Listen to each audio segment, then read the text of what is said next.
Hello, and welcome back for another math lesson with Mr. Hopkins. Today we'll be talking about equations with variables on both sides.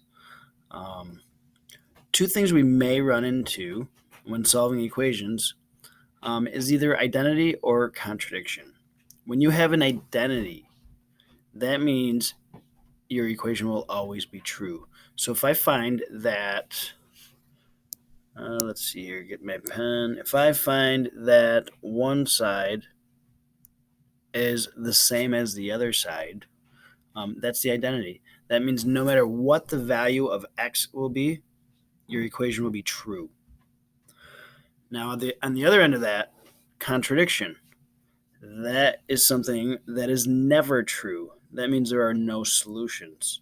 So if I get something like x plus 5 equals x plus 2, well, if x's are the same, if I was to subtract an x to both sides, I know that 5 does not equal 2. So therefore, there's nothing that I could substitute in for x that would make that true. So I either have identity or contradiction. So let's keep that in mind when solving equations. So let's go ahead and look at the first example. It says simplify each side before solving. Well, this is a little review from previous lessons where I have to distribute and solve for the variable. So here we go. 2 times y is 2y. 2 times 6 is 12. And that equals 3y. Now, in the past, in order to get y by itself, I would always solve for or get rid of the 12. However, I have y's on both sides. So when that happens, it's always easiest to move the smaller variable or at least keep it balanced. Like I would not be able to bring the 3y over here because then there's nothing left on the right side over here. So that doesn't make sense. So what I want to do is move the other y. So let's subtract 2y to both sides. I get 12 equals 3y minus 2y is 1y or just y. So I've got y equals 12. Example 2. Looks like we're going to have to combine like terms first. So if you can combine like terms, go ahead and combine them. So x and negative 3x here and here is equal to negative 2x. Bring the negative 4 down. And what does that equal? Let's combine like terms again. We have negative 2x, and then negative 3 and negative 1 is negative 4. So negative 2x minus 4 equals negative 2x minus 4. What do we know that as? Right here.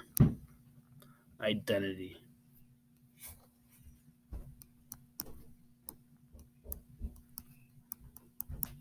Which also means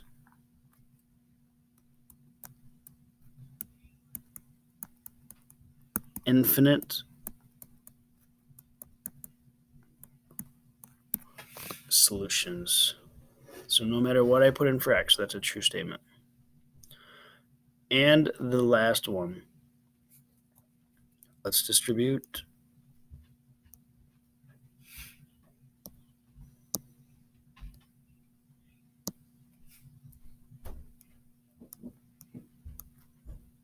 Negative 2x minus 4 equals negative 4x plus 10. So if I move this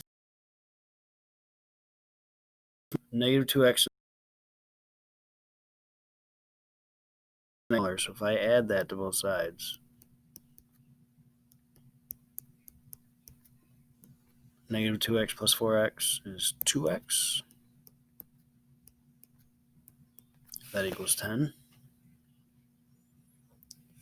Now to get x by itself, add 4. Remember, get rid of whatever's not attached to it first. And then divide by 2.